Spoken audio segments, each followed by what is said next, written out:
Assalamualaikum warahmatullahi wabarakatuh. Dan salam sejahtera untuk kita semua. Jika Anda baru memulai bersepeda, pertama-tama, selamat. Bersepeda adalah cara yang bagus untuk tetap bugar, bersenang-senang, menjelajahi tempat-tempat baru, dan mencapai tujuan yang diinginkan. Salah satu bagian terbaik dari bersepeda adalah meningkatnya kebugaran kita. Tidak peduli bagaimana cara kita bersepeda, sepanjang kita bisa melaju di atas sepeda setidaknya 20 hingga 30 menit, kita sudah mendapatkan manfaat yang baik untuk kebugaran dan kesehatan tubuh secara menyeluruh.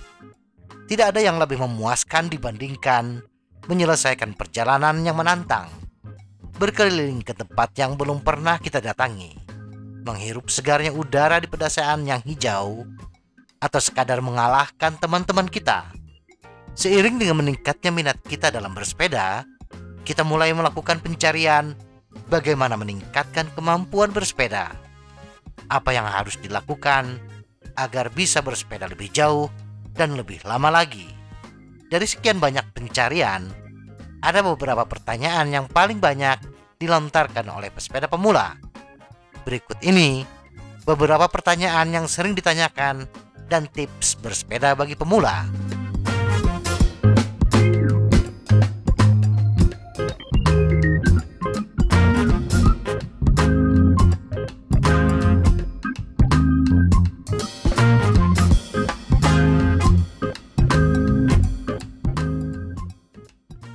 Pertanyaan umum. Berapa hari dalam seminggu kita harus bersepeda? Jika kita punya waktu, hampir setiap hari. Tentunya harus diselingi dengan hari istirahat agar tidak mengalami overtraining. Tetapi ada hal yang paling esensial, yaitu konsistensi. Tidak masalah kita bersepeda 3 kali seminggu, tetapi konsisten dibandingkan bersepeda 5 kali seminggu tetapi tidak konsisten. Dan harus ditekankan adalah hindari melatih otot yang sama 2 hari berturut-turut. Apa jenis interval bersepeda yang harus kita lakukan? Pertanyaan sederhana, jawabannya yang rumit. Pesepeda pemula dapat melakukan hampir semua interval latihan dan menjadi lebih kuat. Tetapi harus diingat, bila kita melakukan satu interval latihan dan berhasil dengan baik, bukan berarti interval tersebut yang paling cocok dengan kita. Dan kita harus terus berlatih dengan interval tersebut. Bila kita merasa nyaman dan mendapatkan hasil yang paling optimal ketika bersepeda di zona 2 dari 6 zona atau zona endurance, tidak berarti kita harus melakukannya berulang-ulang. Sayangnya, sulit untuk memberikan jawaban spesifik untuk pertanyaan ini. Karena setiap pesepeda memiliki karakteristiknya masing-masing. Berapa hari pemulihan yang harus kita ambil dari bersepeda? Biasanya, kita harus meluangkan waktu 2 hingga 3 hari pemulihan per minggu. Waktu pemulihan sangat penting untuk membantu kita menjadi lebih kuat. Ketika bersepeda, apalagi dengan intensitas tinggi, otot-otot kita mengalami kerusakan, dan ketika pemulihan, otot-otot yang rusak diperbaiki dan dikembangkan, sehingga kita bisa menjadi lebih kuat pada kesempatan mendatang. Waktu pemulihan tidak harus semuanya diisi dengan tidak melakukan apapun atau pemulihan pasif. Pemulihan juga bisa dilakukan dengan tetap bersepeda, tetapi dengan intensitas rendah, zona 1, dan dengan durasi yang tidak terlalu lama, pemulihan aktif. Berapa jam per minggu kita harus bersepeda? Jika kita seorang pesepeda pemula, perlu waktu untuk membiasakan diri melakukan jarak tempuh yang jauh. Pesepeda profesional secara rutin berlatih antara 20 hingga 30 jam per minggu. Jika kita seorang pesepeda pemula, kita perlu meningkatkan latihan kita secara bertahap.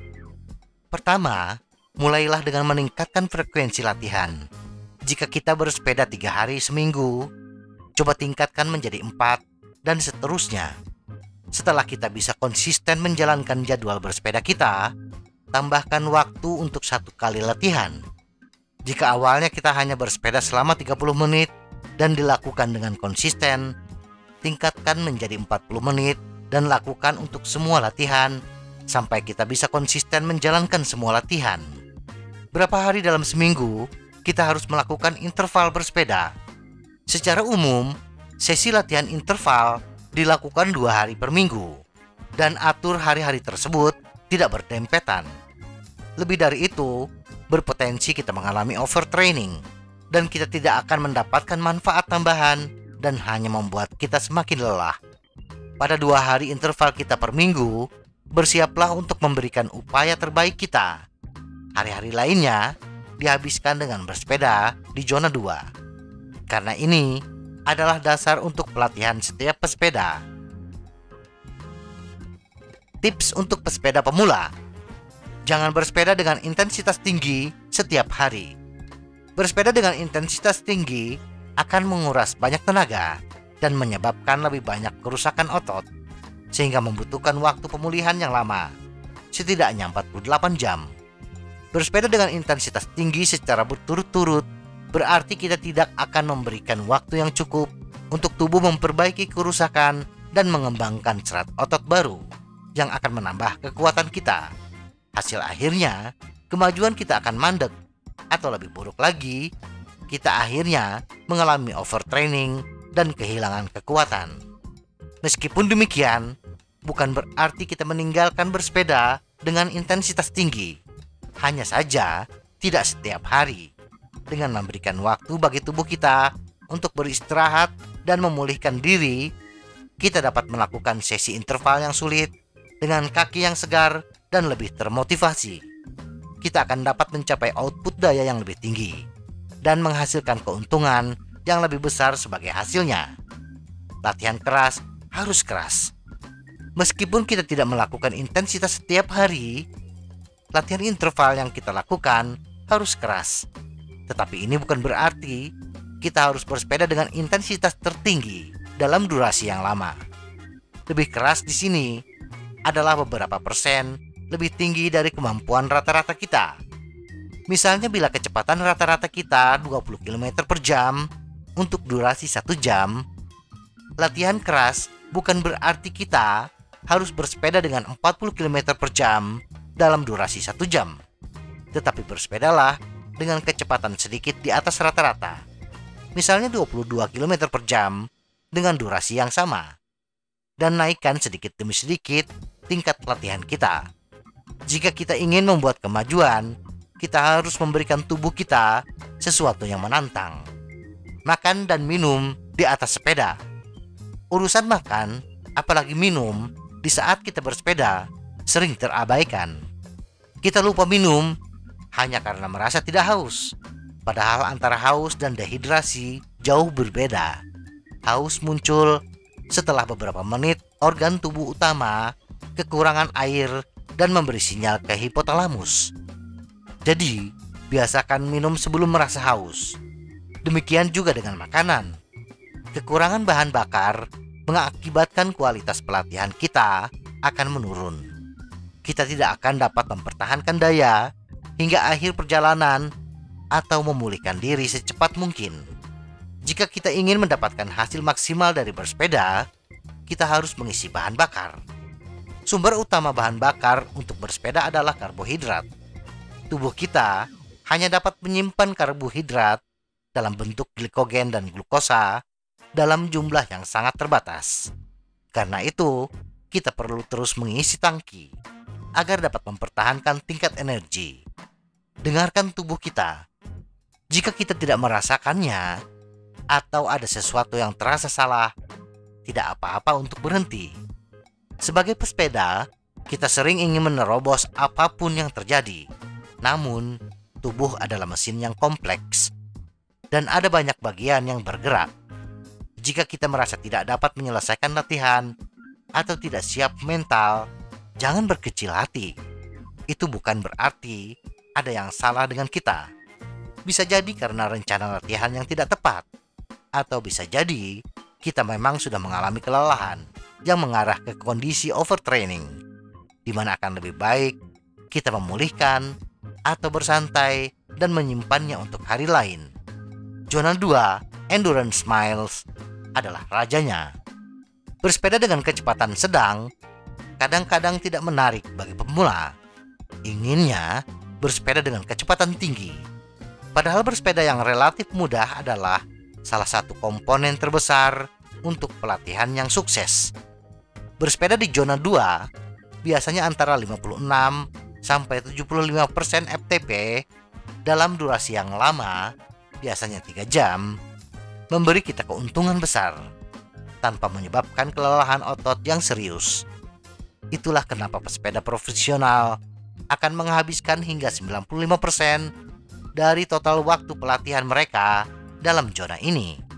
Tetapi normalnya adalah 80/20.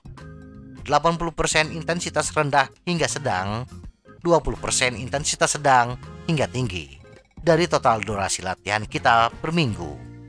Latihan kekuatan adalah pengubah permainan total. Ini kebalikan dari sebelumnya yang menganggap bersepeda itu adalah urusan kecepatan. Dan ada sebagian pesepeda yang beranggapan bahwa latihan kekuatan tidak berguna untuk pesepeda. Banyak penelitian telah menunjukkan manfaat besar dari latihan kekuatan untuk pesepeda. Namun, kita harus melakukannya dengan cara yang benar untuk mendapatkan manfaatnya. Kerjakan teknik kita. Salah satu hal terpenting yang harus dikerjakan oleh pesepeda pemula adalah bentuk dan teknik bersepeda mereka. Kadang-kadang kita tergiur meniru cara bersepeda pesepeda pro yang menjadi idola kita. Bila pesepeda idola kita lebih mengandalkan cadence, bukan berarti kita juga harus berlatih dan mengandalkan cadence. Karena karakteristik kita berbeda dengan mereka. Menghasilkan tenaga adalah satu hal, tetapi kita juga perlu mengajari diri kita sendiri dasar-dasar bentuk bersepeda yang baik.